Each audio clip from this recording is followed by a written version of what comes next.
Hey, my name is Ryan Gaffney. I'm a pastor and I let people ask me questions. So here's a question I got.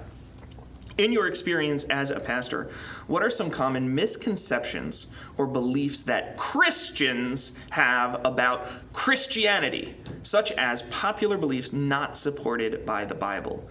And what are the biblically supported refutations of those understandings?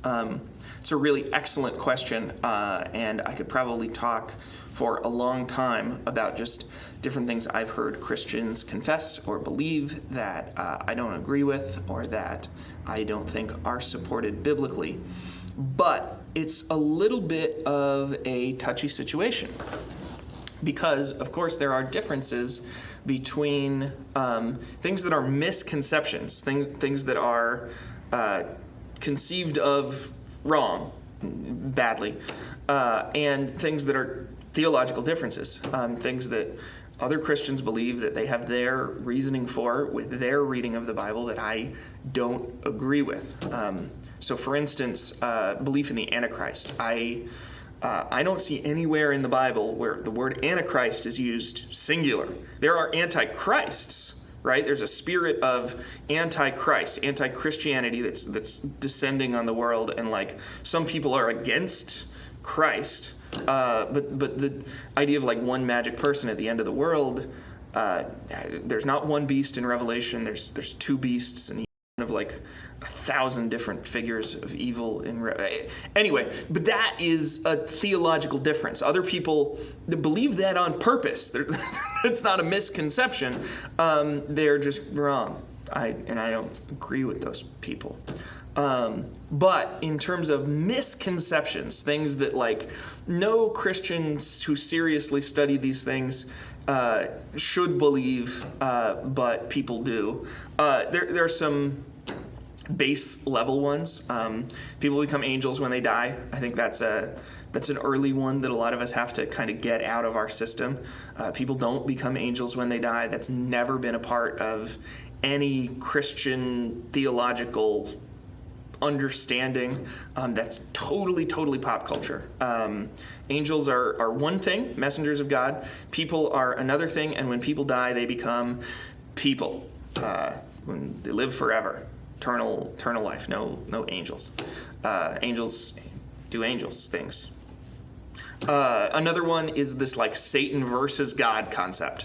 I think a lot of people, including Christians, have this understanding of like, oh, this isn't God, it's Satan. And in fact, there's a picture going around right now in the midst of like COVID-19. Oh, Satan says I closed your churches, but God says no, I opened one up. And like this.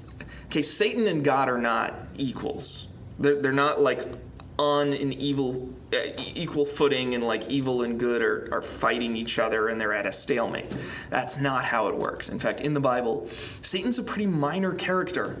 Like he does not show up very often. The sin in our hearts is a much more common antagonist that disagrees with God and causes struggles and difficulties in the Bible and indeed in our lives. But Satan is a wimp, and it's already decided that he's destroyed. Like, it hasn't happened yet, but it's referred to in the past tense because that's how definite it is by the prophets.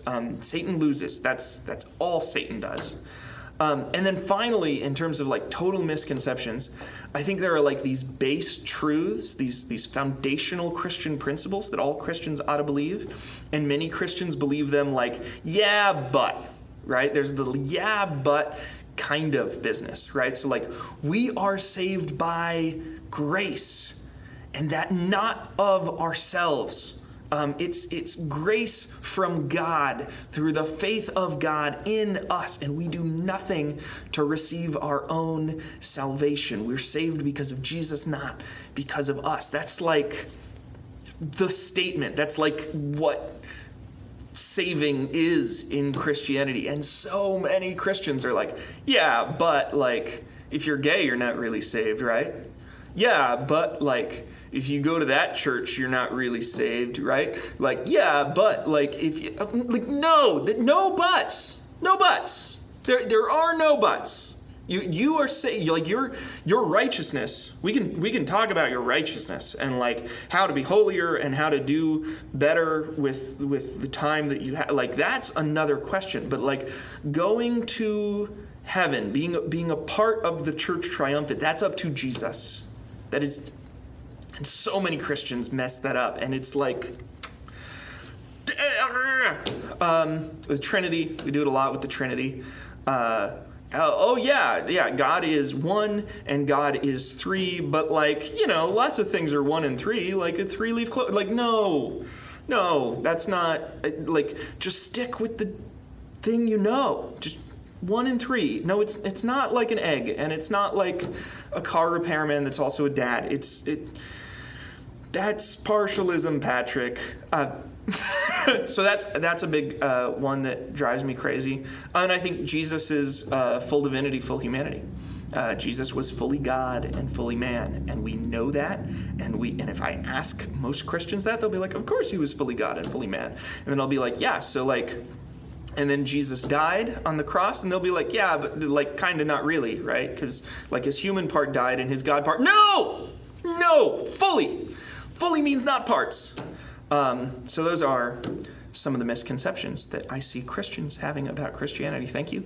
That was a great question. If you think that was a good answer, I'd love for you to share it. Say I asked a pastor a question, he answered it, I liked it. If it's not a good answer, I'd love for you to tell me why. If you want more, ask more. And if you weren't involved in this question, asking and answering at all, you can get involved. Just ask me anything, and here are some other questions and answers and subscribees that you might be into. Thanks, bye.